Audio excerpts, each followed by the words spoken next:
And this is the final after I spent the last 2 hours kind of cleaning up my locks.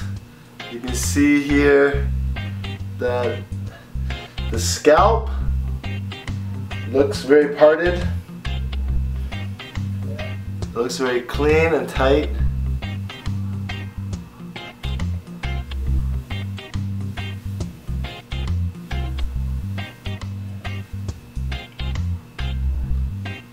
And yeah, that's the after I tighten them. So yeah, hope you guys enjoy that shit, because this is how your dreads can look like if you take care of them and put in the time and effort to kind of keep them maintained and looking sexy. Oh yeah, as you know, not locks, peace.